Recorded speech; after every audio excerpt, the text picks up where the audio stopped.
So begins the end for Darkseid.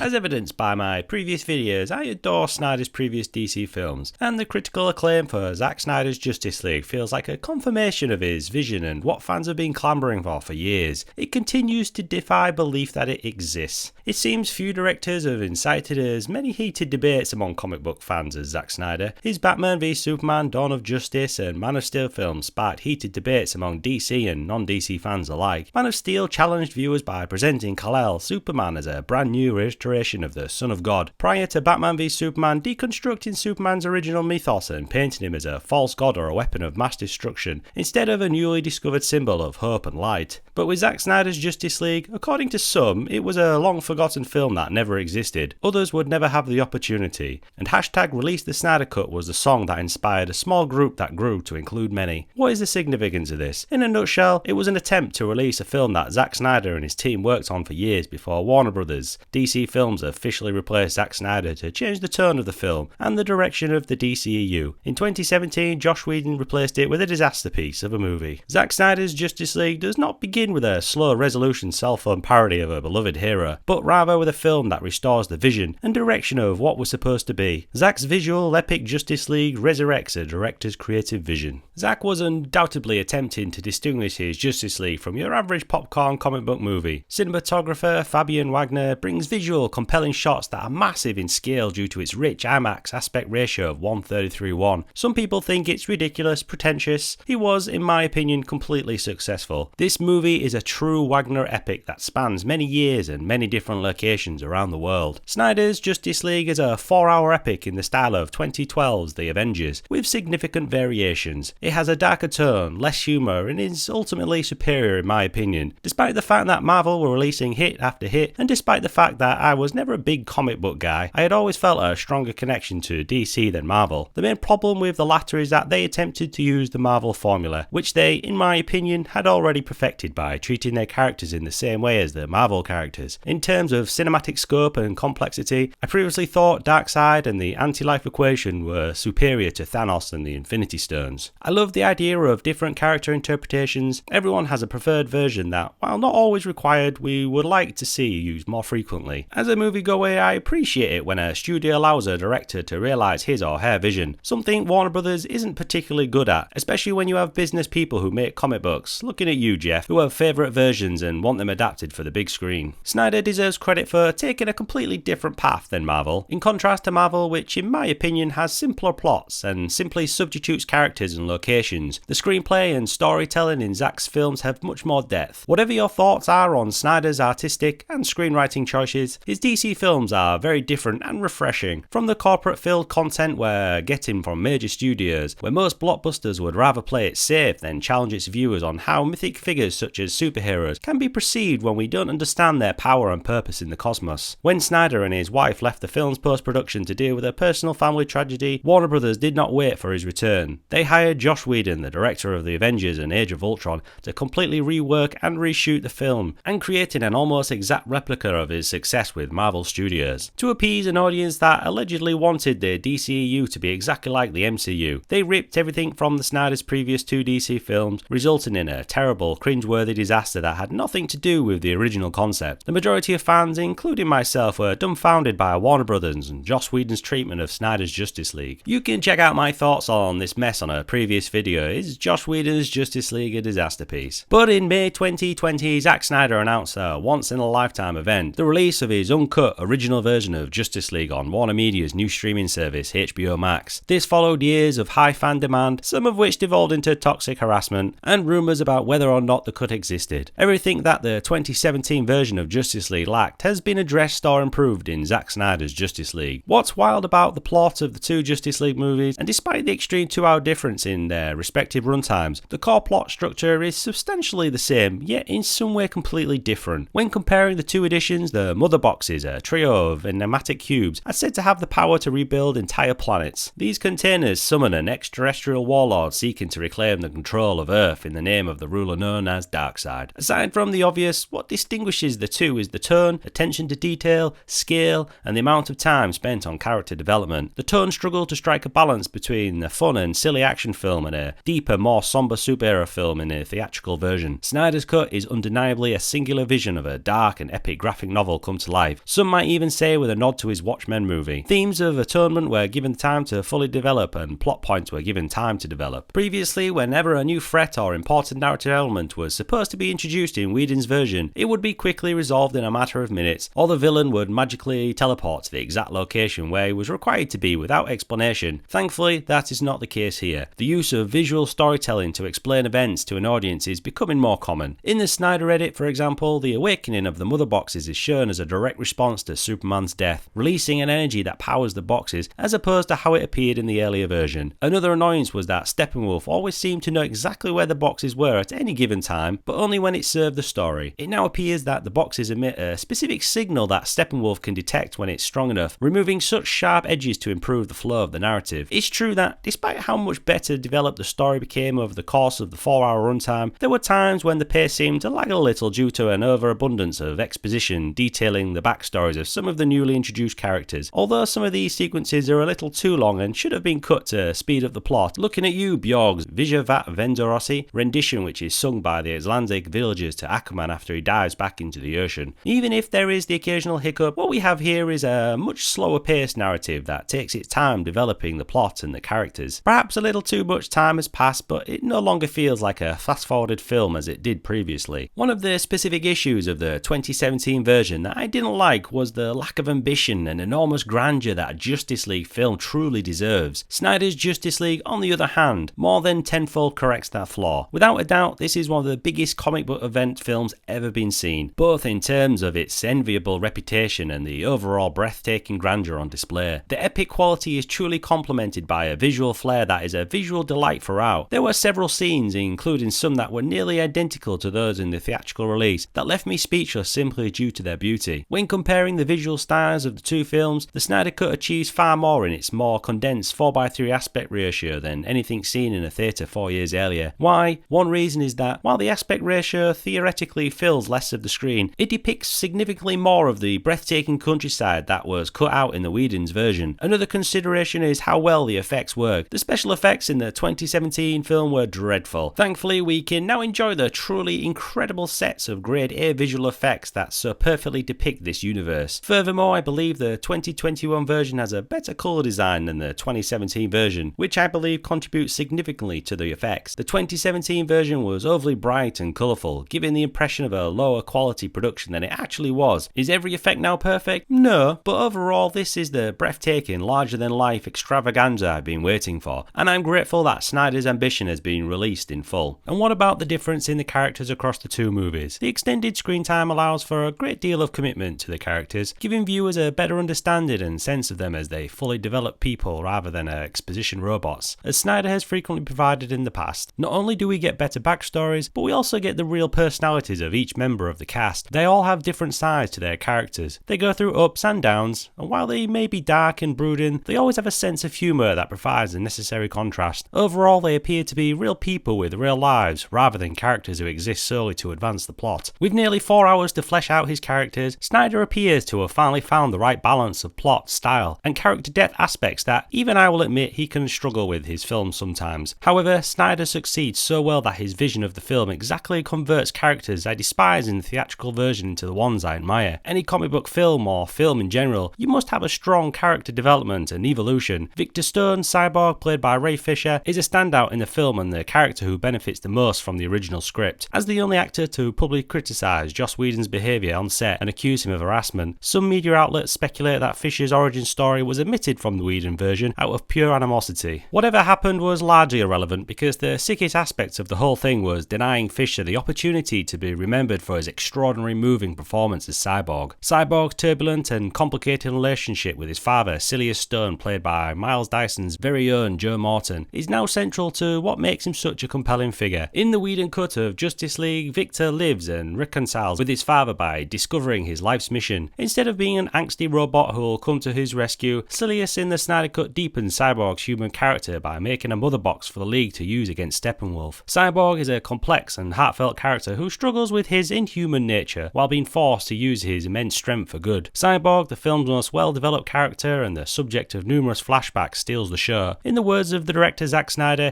he is the heart of the film. His moving backstory propels the film and significantly boosts its appeal. Despite being a particularly uninteresting character in the original, the backstory was completely absent from it, and this movie more than compensates for it. Ray Fisher is the true hero of Zack Snyder's Justice League. Fisher gives a compelling, multi-layered and relatable performance as the synthetic human hybrid Cyborg. Cyborg's physical and mental changes as he tries to cope with his loss serve to connect his love for his mother with his contempt for his father. With that, I adore the attention paid to each character. Ben Affleck's portrayal of Bruce in Batman v Superman as someone who relies on strict logic and intellect contrasts beautifully with someone who functions on faith after Superman's death, as he says to Alfred in this movie. Bruce's persona is greatly enhanced by his reaction to Superman's death and the development of his friendship with Alfred. Alfred's character is also much better developed, and Jeremy Irons delivered an outstanding performance. Of course, I adore Ben Affleck and the Batman portrayal. I don't care if this Batman kills, let's face it, every iteration of Batman on the big screen kills.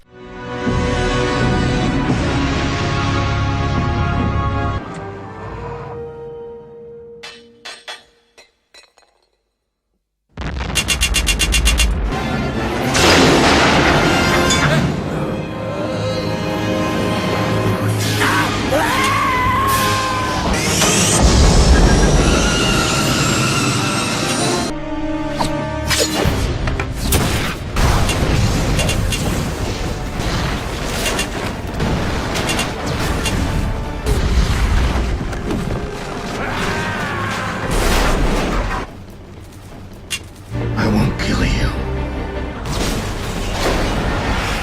But I don't have to save you.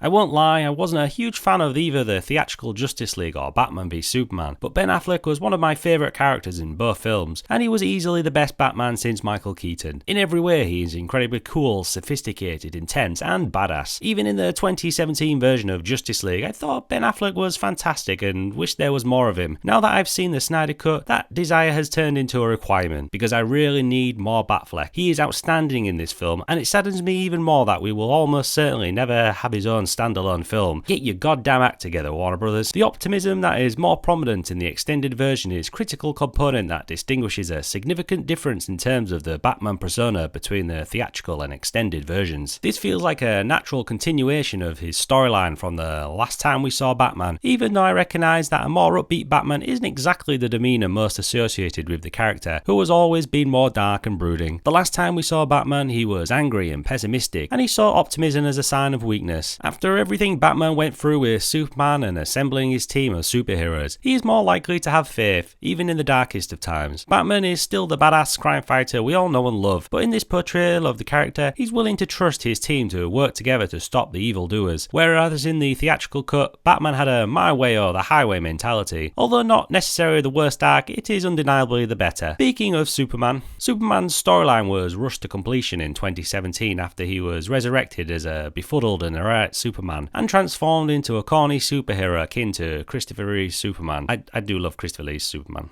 It's not an issue. In 2021, we got a psychotic alien Terminator, but while he regains consciousness, he doesn't do so on the same upbeat note that he did when we last saw him, implying that his death and rebirth are still having an effect on him. While I believe that this was a death and resurrection story that deserved its own film rather than being thrown into a minor subplot in the middle of a Justice League film, I did admire how well this plot element was executed. If given the chance, it would be interesting to see how the plot develops, possibly over on Netflix or Amazon, but to be honest, the only way we'll see Henry Cavill as Superman again is if Snyder's universe is completed in a Elseworld story some years down the road. I'd take an animated version of Snyder's final vision with Cavill voicing Superman. In both film iterations, although the terminology varies slightly, it is clear that Superman will gain strength from the Mother Box. The Mother Box will renew and restore Superman's cellular structure to its original state, according to both versions. Superman then travels to Earth's atmosphere after modifying his black suit to absorb direct sunlight, which changes damages his cells and increases his strength. Although it was planned, this scene was not included in the first edition of Justice League. In it, Superman unexpectedly arrived at the divisive battle supercharged and without any justification, making it appear almost ludicrous how much stronger he was than Steppenwolf. Superman comic book readers are well aware that the superhero's black outfit serves more than a symbolic role in his destiny. His black suit outfit is also known as the recovery suit. The suit's use is practical because it is supposed to include healing technologies that will allow Superman to heal and recuperate. Because of the black suit, he can absorb solar rays more effectively. Similar to the earlier described scene, another factor that cast doubt on Superman's ability was the fact that, despite being designed, the black suit was never included in the original Justice League. It wasn't by chance that Superman was incredibly stronger in the Justice League, rather it was due to the mother box, harsh sunlight and his own strength working together. The fact that we might never get to see this version of Superman take on Darkseid is a travesty.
Darkseid was incredible. In the grand scheme of things, there isn't much going on here, but he was fascinating to watch. I'm sure he would have been so much more than just a Steppenwolf Part 2 as a weekly antagonist. If, and this is a big if, Darkseid returns and we get a complete story of the Snyderverse, I expect him to be an adversary that Superman alone will not be able to defeat. Also, the effect works was flawless in capturing his gnarly Hulk look. It's exquisite. While Steppenwolf may have been no match for Superman, he was still a compelling character. Well, in the Snyder Cut anyway. Steppenwolf was a villain I found repulsive in the original theatrical version. He's so dull and generic that I declared him one of the worst antagonists I've ever seen in a film, and I'm not exaggerating. What motivates him? Who cares if the world is destroyed because blah blah blah. His personality? Being a villain? Not to mention some of his most cliched villainous one-liners ever written. Steppenwolf bores me to tears. The special effects used to bring him to life were amongst the least believable and ugliest PlayStation graphics ever displayed on the large screen. I don't swear often because I prefer to articulate myself more clearly, but this look is awful. It's fucking horrible. But what about the most recent incarnation of the same bad guy? Although it has undoubtedly improved, it's still not exceptional. Let's begin with the improvements. I am receiving encouragement from Steppenwolf that is simple to follow and does not feel like the same old recycled junk I've seen before. Yes, in theory, it is still a fanatical warlord who wants to end the world for flimsy reasons to please his ruler. However, because he is merely attempting to settle alone in the hopes of someday returning home, his personal motivations provide more complexity to the character. No, the film does not devote much time to developing those ideas, but it does a better job of introducing our main antagonist than the theatrical